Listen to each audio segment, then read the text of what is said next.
there, can you hear my voice?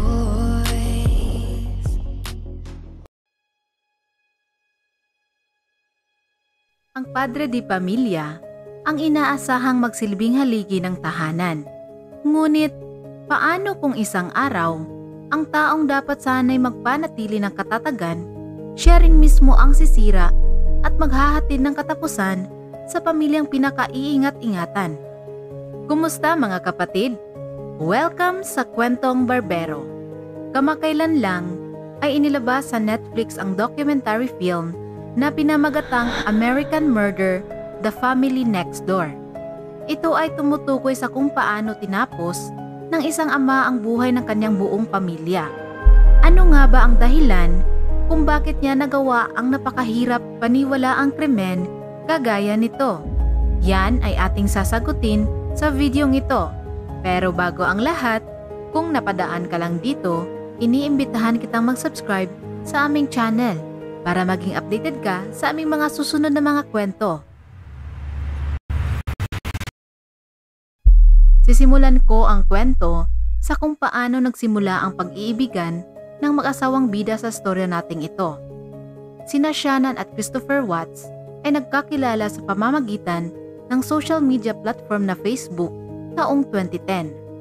Kinalaunan ay namuo ang pag-iibigan sa pagitan ng dalawa at naging opisyal na magkasintahan.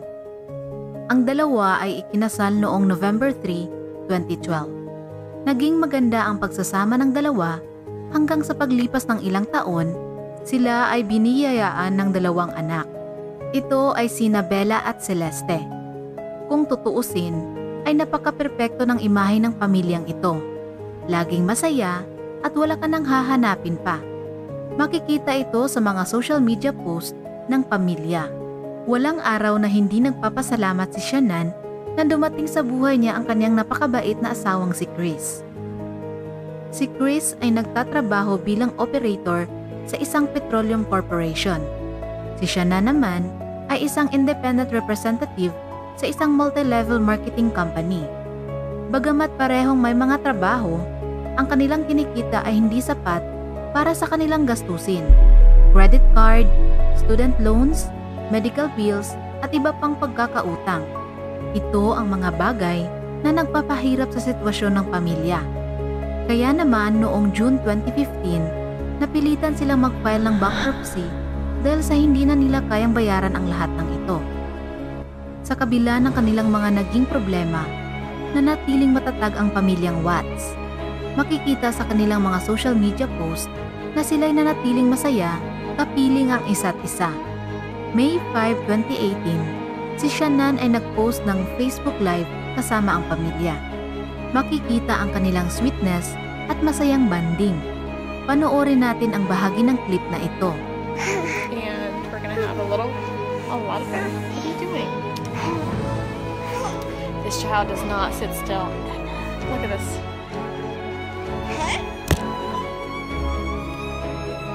Bella, say hi. Bella, say hi. June 11, 2018, inihayag ni Shannon ang isang sorpresang balita para kay Chris. Siya ay nagdadalang tao. Labis naman itong ikinatuwa ni Chris, lalo pa nang malaman nilang lalaki ang kanilang magiging anak.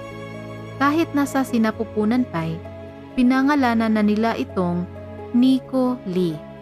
Sobra ang kanilang pananabik dahil sa wakas, magkakaroon na sila ng lalaking anak. Nagpatuloy ang magandang pagsasama ng pamilya hanggang sa isang araw, nakilala ni Chris si Nicole Kessinger, isa sa kanyang mga katrabaho. Siya ay nakadestino sa environmental department ng kumpanyang pinagtatrabahuan ni Chris. Madalas nilang nakikita ang isa't isa, ngunit hindi sila ganoong kalapit. Dumating ang panahon na sila'y nagkausap, at ito na nga ang tagpo kung saan magsisimulang magbago ang lahat. Ang padre di pamilyang inaasahang maging matatag para sa kanyang pamilya ay biglang nanlambot at nadaig sa tuksong sumusubok sa kanya. Si Christopher Watts ay nagtaksil sa kanyang pamilya. Sa hindi maipaliwanag na pangyayari, nabighani siya sa angking kagandahan ni Nicole. Yung tipong kaya na niyang talikuran ang lahat, makasama lang ang babaeng ito. July 2018, nagsimula ang physical relationship ni na Chris at Nicole. Madalas silang nagkikita sa loob ng isang linggo. Sinabihan ni Chris si Nicole na malapit na siyang makipag-divorce sa kanyang asawa. Lalo pang tumindi ang relasyon ng dalawa nang mag-out of town si Shannan kasama ang dalawang anak papuntang North Carolina. Walang kamalay-malay si Shannan na sa mga panahong ito'y nagpapakasasa na ang kanyang mister sa piling ng kanyang ibang karelasyon. Mula noon ay kapansin-pansin na ang pagbabago sa pakikitungo ni Chris sa kanyang asawa. Madalas na rin silang nag-aaway at nagkakaroon ng problema sa kanilang pagsasama. Ito ay nabanggit ni Shannan sa ilan niyang mga kaibigan. August 9, 2018, umalis si Shannan papuntang Arizona para sa isang business trip. Sa mga oras na ito'y pinaplano na ni Chris ang gagawin sa kanyang pamilya. August 11, 2018, kumuha ng babysitter si Chris para sa kanyang mga anak. Ang sabi niya kay Shannan na manonood sila ng baseball game kasama ang kanyang mga katrabaho. Ngunit ang totoo'y aalis siya para makipag-date kay Nicole. Nagulat na lang si Shannan nang tumunog ang alert tone ng kanyang cellphone. Ito'y nagsasabing ang kanilang joint account ay nagamit sa isang resto bar. Dahil dito, sa unang pagkakataon, sumagi sa isip ni Shannan na posibleng may ibang karelasyon ang kanyang mister. August 12, 2018, dinala ni Chris ang kanyang mga anak sa isang birthday party at pagkatapos noon, ginugol na niya ang buong araw sa pakikipag-text at FaceTime sa kanyang kalaguyong si Nicole. August 13, 2018, ang araw na kung saan nangyari ang di inaasahan.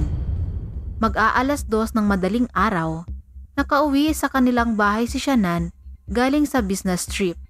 Ilang oras ang lumipas, ginising siya ni Chris dahil maghahanda na ito para sa trabaho. Dito na inamin ni Chris ang pagtataksil na kanyang ginawa. Sinabi niya ang balak na makipaghiwalay dahil mayroon na siyang ibang minamahal.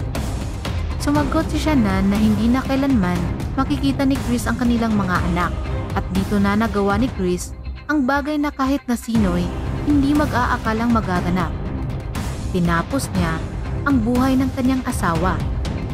Nagising ang kanilang mga anak at nakitang binabalot ni Chris ang katawan ni Shannan gamit ang isang kumot. Sinabihan niya ang mga ito na hindi maganda ang pakiramdam ng kanilang ina.